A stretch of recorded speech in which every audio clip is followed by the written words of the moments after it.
देखिए, पहली बात तो ये कि जनता दल यूनाइटेड जब 2020 में चुनाव हुआ था, तब भी पहले की तुलना में उसकी स्थिति कमजोर हुई थी और सीटें उनकी कम हुई थी। और बाद में जहां तक आपने कहा कि नीतीश कुमार ने पिछले कई सालों में कई बार पलटी मारी हम्म। और बीजेपी को साथ छोड़ा भी, और उसके बाद महागठबंधन में गए, फिर वापस आए। जी।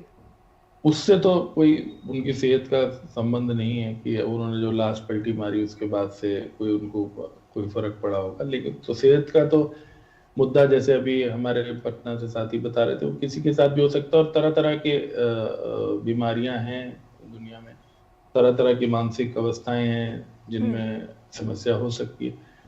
अब जाहिर सी बात है कि उनको खुद इस बात का अंदाजा नहीं है। कई बार आदमी किसी समस्या में होता है, लेकिन वो ये स्वीकारने को तैयार नहीं होता है कि वो उसको कोई समस्या है। हम्म। और कई बार जो आसपास आपके जो साइकोपेंट होते हैं, जो चमचों की बहुत बड़ी ब्रिगेड होती है, वो भी आपको उसका एहसास नहीं होने देते। हम्म। हम्म। सारी दुनिया जो चीज देख रही है वो भी आपको देखने नहीं देते, बोलते रहेंगे कोई ना कोई बात इस तरीके से, है ना। तो हम्म। उसकी वो असली समस्या होती है। अगर उन्हें ये एहसास होता कि वो ठीक अवस्था नहीं है या वो काम करने में उतने सक्षम नहीं है। आप देखिए, अमेरिका का उदाहरण आपके सामने है। हम्म। जब जो बाइडेन के उम्र को लेकर जब सवाल बार बार उठे, हम्म। तो ये अलग बात है कि उनकी पार्टी को सफलता नहीं मिली, लेकिन उन्होंने अपनी तरफ से खुद को रेस से हटा लिया। वो भी पहली बार ही ऐसा हुआ था। हम्म। और कमला हैरिस को आगे किया, और हम्म। बीच चुनाव में, बीच राष्ट्रपति के चुनाव। जी, पर ये तो एक कारण तो रहा हार के लिए, बाइडेन के जो स्वास्थ्य है, इसे एक माना जाएगा कारण रहा उनकी हार, हुई नहीं, वो पार्टी तो की फिर हार। हट गए थे ना सेहत का, इसी को, इस तर्क को उन्होंने डिफीट करने के लिए ही वो चुनाव से हट गए थे। जी। जी। और कमला हैरिस तो फिर ट्रम्प की तुलना में काफी युवा मान सकते हैं आप उनको। लेकिन हम्म। वो तो चलिए अलग अलग फैक्ट। मैं किस तरह कहने की कोशिश कर रहा हूँ कि जब नेता इस बात का एहसास कर ले जी। कि वो सक्षम नहीं है, या उसकी वजह से पार्टी को भी नुकसान हो सकता है, या हम्म। प्रदेश के लिए वो कुछ खास कंट्रीब्यूट, नीतीश कुमार का देखिए कंट्रीब्यूशन तो रहा ही है, इतने चुनावों में लगातार वो जीते रहे। और हम्म। 2015 में जो जी। चुनाव हुआ उसमें भी वो जीते थे, जबकि मोदी की हम्म। बहुत वेव थी। और मोदी जी से खुद भी वो लोहा लेते रहे बीच बीच में। ये हम्म। अलग बात है कि अब आज की तारीख में उनका समझौता है और सरकार मिलके चल रही है। जी। तो पहली बात तो यही है कि उनको अगर एहसास होगा तो वो इस निर्णय कोई कर पाएंगे। दूसरी बात ये कि अब चुनाव में बहुत अधिक समय रहा नहीं। हम्म। बिहार में आप जानते हैं इसी वर्ष चुनाव होना है। तो इसलिए अब अगर उतना बड़ा दांव कोई उनकी पार्टी उठाना चाहेगी, या भारतीय जनता, ये तो देखिए निश्चित बात है कि कोई भी पार्टी चाहे वो गठबंधन में हो, जी। और भारतीय जनता पार्टी पर तो पिछले कई उदाहरणों में ये बात आई ही सामने कि जो हम्म। वो लोग, और कोई पार्टी उनकी, जब भारतीय जनता पार्टी क्यों कोई भी होगी, तो वो गठबंधन की तुलना में अपने दम पर सत्ता पे आने को ज्यादा प्रेफरेंस देगी। तो कई जी। बार जो राजनीति चलती है उसमें इस तरीके की बातें होती हैं कि जो आपका हम्म। सहयोगी है उसमें भी आप ये चाहते हैं कि वो कमजोर हो। अगर आप इस बात के लिए आश्वस्त हो कि आपका हम्म। भविष्य आगे अच्छा हो सकता है, तो भारतीय जनता पार्टी मुझे लगता है अभी ये सारा आकलन करेगी। अभी ये कहना जल्दबाजी होगी मेरे हिसाब से कि हम्म। ये गठबंधन जो है उसमें अकेले भारतीय जनता पार्टी बिहार में चुनाव लड़ना चाहेगी। बिहार एक बड़ा राज्य है, आप मैं जानते उस सियासी घटनाक्रम की तरफ आपका ध्यान आकर्षित कराना चाहती हूँ जिसमें हाल ही में जो कैबिनेट विस्तार हुआ, और उसमें जितने भी मंत्री के शपथ ली, जितने भी चेहरों ने, वो सब के सब जो है बीजेपी की कोटे से थे। तो कहीं ना कहीं तब ये हवाला दिया गया कि बीजेपी का कोटा जो है रिक्त था और उसको ही भरने के लिए सभी, मेरे ख्याल से वो 13 चेहरे थे, अगर हेमंत जी मुझे यहाँ पर दुरुस्त कराए अगर मैं संख्या में गलत हूँ तो कहीं ना कहीं इस घटनाक्रम को भी उसी क्रम में जोड़ा जा रहा है, देखा जा रहा है। यहाँ तक कि प्रधानमंत्री नरेंद्र मोदी की मॉरिशस यात्रा और उसके बाद उसका संसद में बखान, उसका बिहार संस्कृति से जुड़ाव, इन सभी को तोला जा रहा है, जोड़ा जा रहा है बिहार में बीजेपी की तैयारियों से। जी। नहीं, देखिए जहां तक बीजेपी या मोदी जी की बात है, वो तो कोई भी अफसर चूकते नहीं। वो अगर नीतीश जी की हेल्थ ठीक होती तब भी वो इसी तरह से बखान करते। जी। जी। तो मुझे लगता है कि वो तो उनका तो, आप जानते ही हैं, भारतीय जनता पार्टी के लिए तो यही कहा जाता है कि वो हमेशा गियर अप रहती है, हर समय चुनावी मोड में रहती है। तो वो जी। तो है। लेकिन बिहार की डायनेमिक्स अलग हैं। बिहार में इतना अभी आप, अगर हम नीतीश कुमार जी को राइट ऑफ करके चले वो सही नहीं होगा, क्योंकि उन्होंने अपने फार्मूले, जो भी कुर्मी कुशवाहा जो भी था, हम्म। उसको लगाया। और उसके बाद इसमें कोई दो राय नहीं है कि पिछले काफी समय में, वो तो देखिए जो घड़ी 6 से 12 पे जाती है वो 12 से 6 पे भी आती है। हमेशा हम लोग ये बात कहते हैं। राजनीति में कोई कितना भी बड़ा सितारा हो वो नीचे तो आना ही, और एज का फर्क तो पड़ता ही है। मोदी जी ने तो वैसे ही 75 पार वालों को मार्गदर्शक मंडल के तौर पर वो कर दिया था, आप जानती हैं, जी। जो बड़े बड़े बीजेपी के नेता थे। तो इसके आने वाला समय दिलचस्प होगा। मुझे ऐसा लगता है कि अभी ये जो घटनाएं हुई और ये जैसे अभी हमारे साथी पत्रकार जो थे उन्होंने भी बताया कि ये तो 23 के एंड से शुरू हो रखा है नीतीश जी का। एक कार्यक्रम में मुझे भी उनको जुलाई में देखने का मौका मिला था, 23 में। तो वो निश्चित ही उनकी जो आयु को आप कह लें वो उन पे हावी होती हुई दिखती है, या जो उनका जो फिटनेस का जो इशू है वो लगातार चर्चा में रहा है। पहले भी ये बात हुई है, और जैसे अभी उन्होंने बताया कि जी दूर जो जाते हैं उड़ीसा के चुनाव में पिछले ये बहुत मुद्दा बना रहा, जो पांडियन जो उनके एक विश्वस्त अधिकारी थे पहले नवीन पटनायक के, उन पर आरोप लगा कि वही चला रहे और नवीन पटनायक की सेहत ठीक नहीं। तो क्या बिहार में ऐसा होगा? क्या बिहार में ये बात होगी? अभी आप जानती हैं कि नीतीश कुमार जी के जो पुत्र हैं उनको राजनीति में लाने की सुगबुगाहट चल रही है। वो होली वाले फंक्शन में सक्रिय नजर आए। सर पटना में वो ज्यादा बेहतर बता पाएंगे कि वहां पे उनकी सक्रियता है। लेकिन ये सारी बातें आपस में जो अगली पीढ़ी और बाकी जो आप जानती हैं, पीछे उन्होंने जब संजय झा को वर्किंग प्रेसिडेंट बनाया, या इनके जो विश्वस्त थे जो पहले अध्यक्ष थे राजीव रंजन, वो मंत्री केंद्र में बनाए। तो कौन, जैसे आप कह रही थी ना कि सरकार कैसे चल रही है, नेचुरली सरकार की एक पूरी मशीनरी होती है। मुख्यमंत्री का कार्यालय होता है, उनके विश्वस्त सहयोगी होते हैं, सलाहकार होते हैं, प्रधान सचिव होते हैं, ब्यूरोक्रेट्स होते हैं। तो वो सरकार तो उस तरीके से चल सकती है। लेकिन हाँ, अगर जब नेतृत्व जो है उसकी फिटनेस ना हो, या वो उतना समय ना दे पा रहा हो, या अगर उसकी मेंटल फैकल्टीज उतनी अलर्ट ना हो, तो जाहिर सी बात है, और वो भी चुनावी साल हो, और वो भी बिहार जैसा राज्य हो, बिहार उत्तर प्रदेश जो राजनीति, हर आदमी वहां तो राजनीति का माहिर माना जाता है।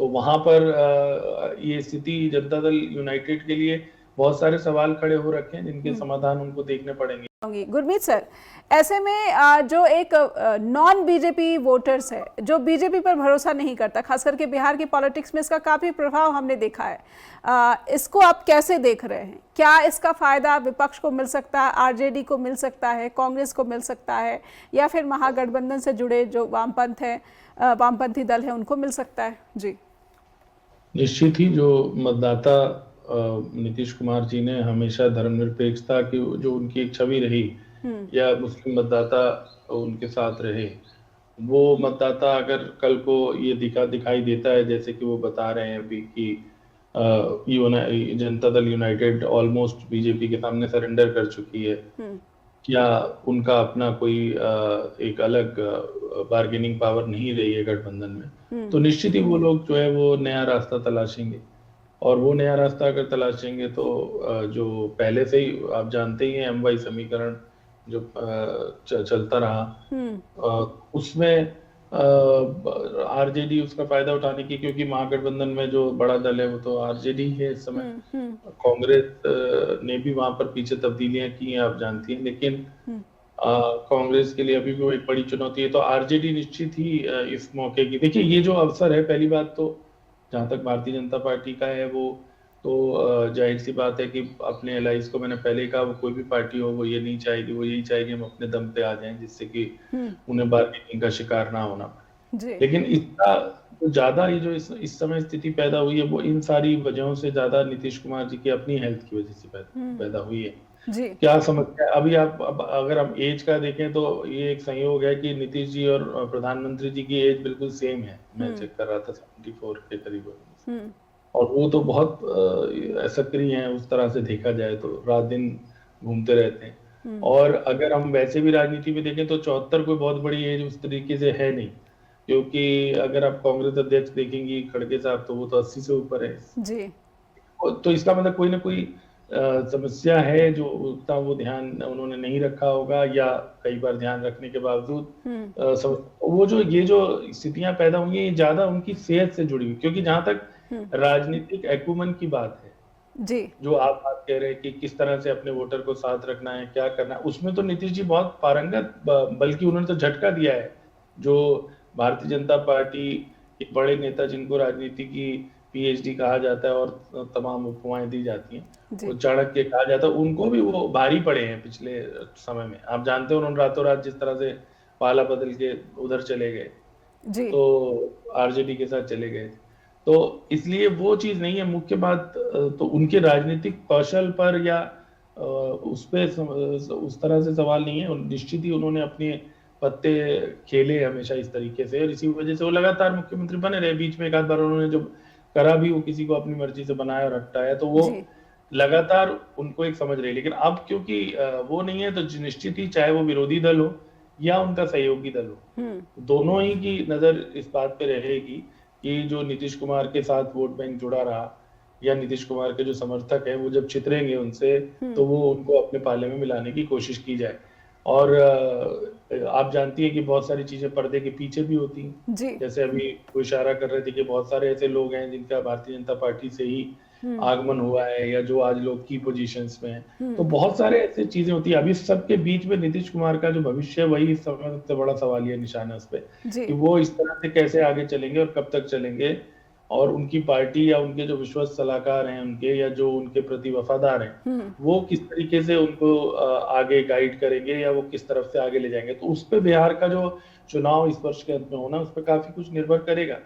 जी बिल्कुल, एक छोटा सा ब्रेक यहाँ पर और लेते हैं और उसके बाद जब लौटेंगे इस मायूसी के पीछे या तैयारियों के पीछे। जी, राजनीति में बड़ी तेजी से स्थितियां बदलती हैं। आप अगर याद करेंगी तो अभी लोकसभा चुनाव को 1 वर्ष भी नहीं हुआ, और 1 वर्ष पहले इंडिया गठबंधन का लोकसभा चुनाव में जो एक मोमेंटम बना था, वो हम सबको याद है। हमने वो देखा वो समय, और उस समय यही नीतीश कुमार जो अब इतना जिनको लेकर प्रश्न चिन्ह खड़े हो गए हैं, यही उस समय अगर आप याद करें तो ये चाबी उनके पास है, और अब उनको फोन जा रहा है, और चंद्रबाबू नायडू और 2 ही लोग को ये कहा गया कि सत्ता की चाबी है, और ये कहा गया कि अब जी ये चलाएंगे और मोदी जी को ऐसा होगा और दिक्कत का सामना करना पड़ेगा, और बिहार और आंध्र प्रदेश जी में चाबी होगी। लेकिन अब स्थितियां एकदम से बदल गई। एनडीए ने अपना दोबारा से जो वो था खोया हुआ लोकसभा चुनाव में, वो खास तौर पे हरियाणा के चुनाव में और महाराष्ट्र के चुनाव में वो टेम्पो हासिल कर लिया। और उधर और दिल्ली इंडिया के चुनाव गठबंधन पे में दिख रहा हो लगातार, दिल्ली भी आप देखिए। तो वो जो तमाम जो बड़े प्लेयर थे वो अब और बिहार में तो वैसे ही, जब कांग्रेस, हालांकि कांग्रेस ने कन्हैया कुमार को दिल्ली से भी चुनाव लड़ाया, लेकिन फिर बिहार में, और कन्हैया कुमार के बारे में ये कहा जाता है कि तेजस्वी यादव से उनकी पटरी नहीं बैठती। तो निश्चित ही जो इंडिया गठबंधन का जो एक माहौल बना था, खासतौर पे संविधान वाले मुद्दे पे, हालांकि अभी तक वो राहुल गांधी अपनी तरफ से कोशिश कर रहे हैं, जो आप अभी टी शर्ट की बात कर रही थी, और तमाम अभी तो पार्लियामेंट में टी शर्ट का मुद्दा ही शुरू हो गया था कि आप जो है वो इस तरह से नहीं आना चाहिए, डेकोरम के खिलाफ है ये वो। जी जी तो इंडिया गठबंधन अपना जो उस टेम्पो को बरकरार नहीं रख पाया, इसमें कोई दो राय नहीं है। जी और उसका खामियाजा उनको भुगतना पड़ सकता है अगर आप में आपस में ही सहमति नहीं रहेगी। अभी भी आप देख रहे हैं बहुत सारे जो क्षेत्रीय दल हैं उन्होंने कोशिश करी है परिसीमन को लेकर भी, तो कोशिश अलग अलग हो रही है। स्टालिन ने एक मीटिंग बुलाई जिसमें कई लोग इकट्ठा हुए। तो साउथ में तो वो है, अभी भी हम कह सकते हैं तमिलनाडु, केरल इनमें, लेकिन इस तरफ अगर हम कहें तो बिहार एक महत्वपूर्ण राज्य है। और अगर क्योंकि फिर उत्तर प्रदेश का चुनाव आएगा उसके बाद जी 12 से, और पंजाब का भी। जी पंजाब का भी चुनाव है, तो बिहार के चुनाव पे लोगों की वो रहेगी। लेकिन ये जो एक पेच है, ये थोड़ा सा एक्स्ट्रा पेच है जो नीतीश जी की सेहत का अस्वस्थता के कारण चला है। जी बहुत बहुत धन्यवाद करना चाहूंगी आपका भी प्रोफेसर गुरमीत। और